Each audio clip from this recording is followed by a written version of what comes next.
सुप्रभात बच्चों, कैसे हैं आप लोग। आशा करती हूँ कि आप सभी बच्चे घर पर स्वस्थ व सुरक्षित होंगे और साथ ही अपनी पढ़ाई भी कर रहे होंगे।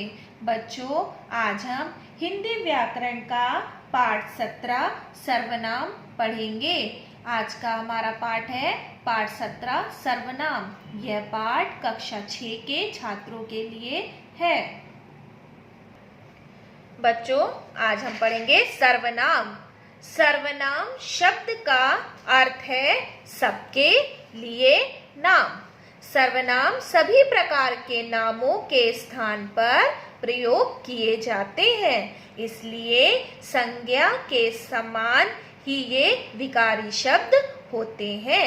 जैसे बच्चों, मैं, हम, मुझे, तू, तुम्हें, तेरा, मेरा आदि।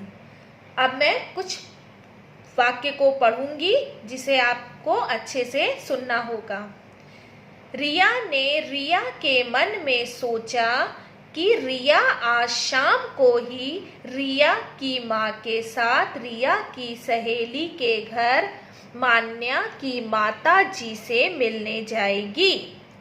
इस वाक्य में रिया नाम बार बार आया है। यहाँ पे आप देख रहे हैं अपनी किताब में बच्चों कि लाल रंग से आपको बार बार रिया मान्या का नाम दिखाई दे रहा है। इस वाक्य में रिया का जो नाम है वो बार बार आया है, जिससे वाक्य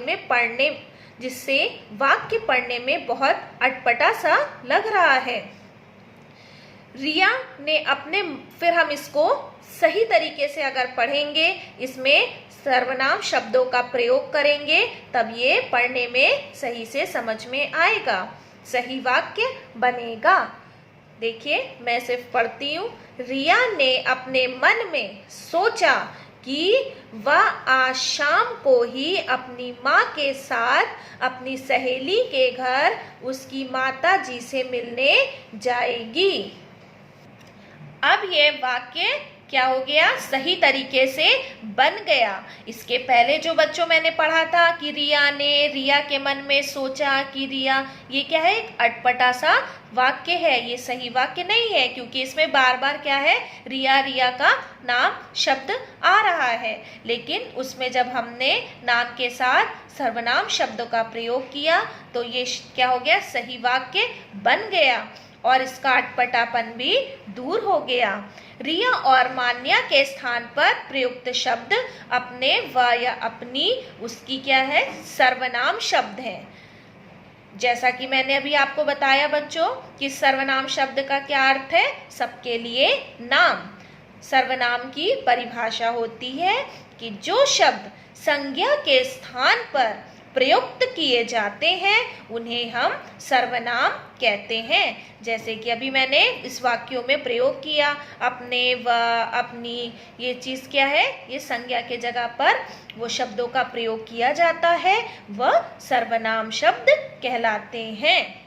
अब हम पढ़ेंगे बच्चों सर्वनाम के भेद कि सर्वनाम कितने प्रकार के होते हैं। सर्वनाम 6 भेद होते हैं। पहला, पुरुषवाचक सर्वनाम, दूसरा निश्चयवाचक सर्वनाम और तीसरा है अनिश्चयवाचक सर्वनाम और चौथा प्रश्नवाचक सर्वनाम और पांचवा है बच्चों संबंधवाचक सर्वनाम और आखिरी है भेद निजवाचक सर्वनाम। अब हम सबसे पहले भेद को देखेंगे जो कि है पुरुषवाचक सर्वनाम। पुरुषवाचक सर्वनाम क्या है बच्चों, बोलने वाले वक्ता या सुनने वाले श्रोता या किसी अन्य व्यक्ति जिसके बारे में बात हो रही है का बोध कराने वाले सर्वनाम पुरुषवाचक सर्वनाम कहलाते हैं। जैसे कि बच्चों यहाँ पे उदाहरण के लिए लिखा है, मैं रस्सी कूद रही हूँ या तुम भी रस्सी कूदो। तीसरा उदाहरण है, वह 100 बार रस्सी कूद लेती है। जैसा कि अभी मैंने आपको बताया कि बोलने वाले, यहाँ पे क्या है, मैं रस्सी कूद रही हूँ, यहाँ पे क्या है, मैं वो जो है खुद बोल रही हूँ।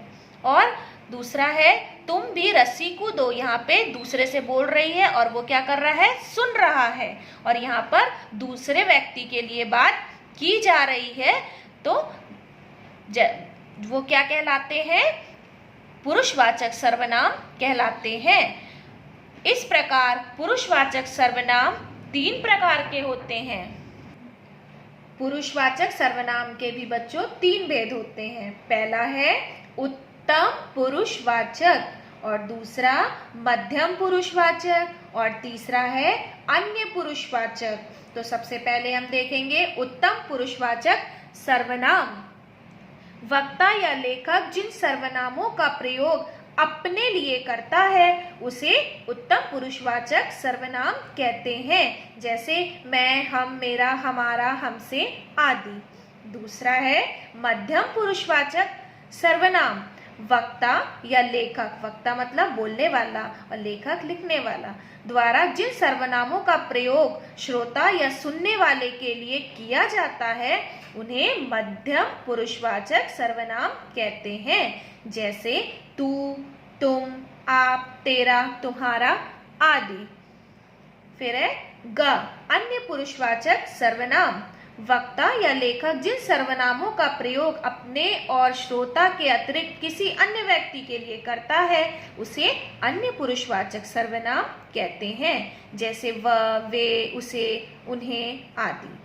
अभी मैंने आपको बताया था बच्चों सर्वनाम के भेद, जिसमें पहला भेद था पुरुषवाचक और इसका दूसरा भेद है निश्चयवाचक सर्वनाम। निश्चयवाचक सर्वनाम क्या होता है?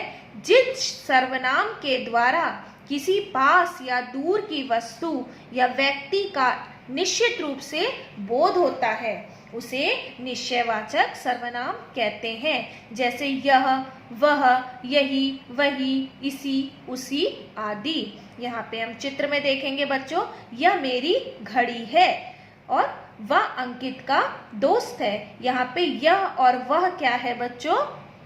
यह और वह किसकी ओर बता रहे हैं कि यह मेरी घड़ी है, निश्चित है कि यह है उसकी घड़ी, और वह अंकित का दोस्त है, ये भी क्या है? एक निश्चित है।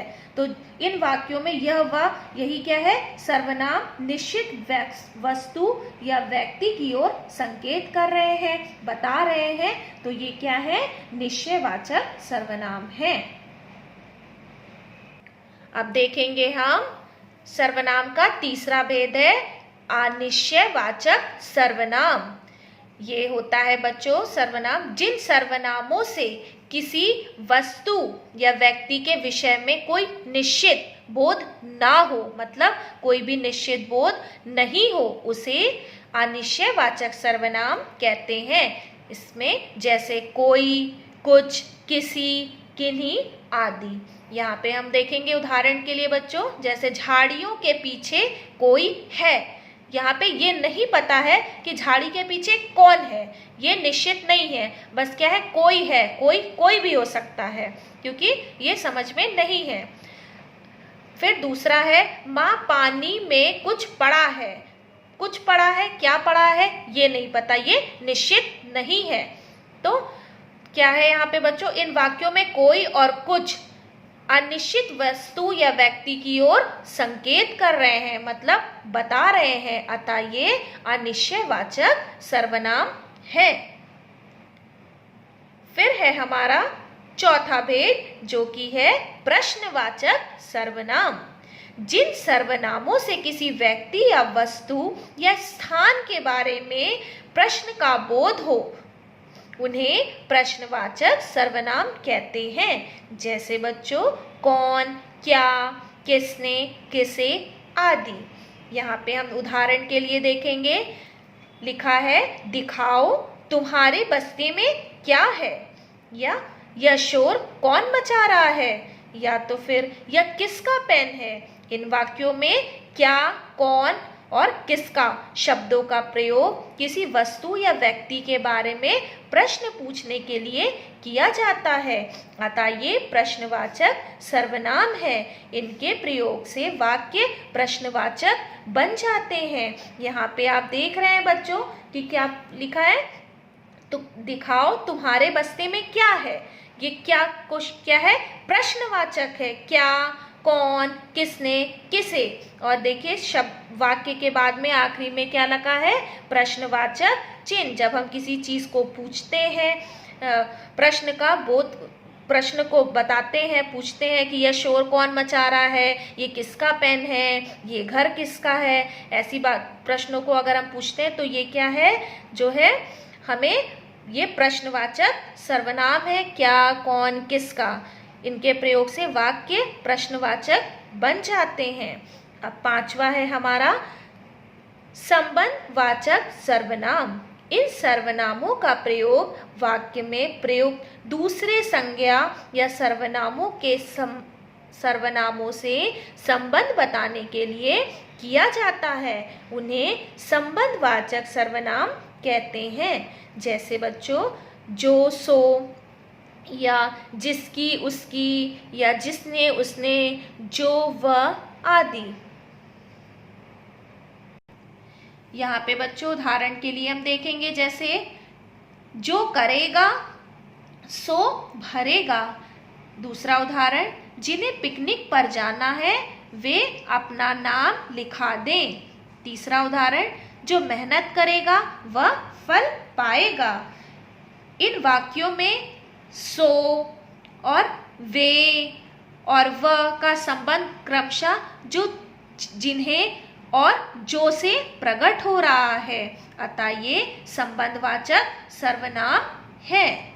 फिर हम देखेंगे बच्चों छठा, जो कि हमारा आखिरी भेद है, निजवाचक सर्वनाम। जो सर्वनाम कर्ता अपनेपन का बोध कराते हैं उन्हें निजवाचक सर्वनाम कहते हैं। जैसे आप, स्वयं, खुद आदि। यहाँ पे हम देखेंगे बच्चों चित्र में उदाहरण है लिखा, यह चित्र मैंने स्वयं बनाया है। स्वयं। दूसरा देखेंगे, मैं यह प्रोजेक्ट खुद बना लूंगा। यहाँ पे तीसरा उदाहरण देखेंगे, बेटा खाना खाकर बर्तन अपने आप रखकर आओ। यहाँ पे बच्चों स्वयं जो है और खुद जो है और अपने आप जो है, यह शब्द कर्ता के साथ अपनापन बता रहे हैं। यहाँ पे लिखा है ना कि यह चित्र मैंने स्वयं बनाया है। स्वयं मतलब खुद को, निज मतलब अपने आप को बताता है। और यह प्रोजेक्ट जो है उसने कहा कि मैं खुद बना लूंगा, यहाँ पे भी अपने आप को बता रहा है। तो जो अपने आप को बताता है वो क्या है, अपनापन बता रहा है। ये शब्द क्या कहलाते हैं, निजवाचक सर्वनाम कहलाते हैं। तो बच्चों इस पाठ को मैंने आपको पढ़कर समझाया, आपको समझ में आ गया होगा। एक बार फिर से मैं इसी पाठ को दोहरा देती हूँ ताकि आपको अच्छे से और समझ में आ जाए। संज्ञा की जगह पर प्रयोग किए जाने वाले शब्दों को सर्वनाम कहते हैं। सर्वनाम विकारी शब्द है। सर्वनाम के मैंने आपको बताया कितने भेद होते हैं, 6 भेद होते हैं। पुरुषवाचक, निश्चयवाचक, अनिश्चयवाचक, प्रश्नवाचक, संबंधवाचक और लास्ट है हमारा आखिरी निजवाचक। वे सर्वनामों का प्रयोग अन्य पुरुषवाचक और निश्चयवाचक सर्वनाम दोनों में होता है। किसका प्रयोग, वह और वे। आशा करती हूँ बच्चों कि आज जो मैंने आपको पढ़ाया पाठ 17 सर्वनाम आपको अच्छे से समझ में आ गया होगा। अब मैं आपको इसी पाठ से संबंधित कुछ कक्षा कार्य दे रही हूँ जिसे आप अपनी हिंदी भाषा की कॉपी में लिखेंगे और कुछ कार्य आप अपनी किताब में करेंगे। धन्यवाद।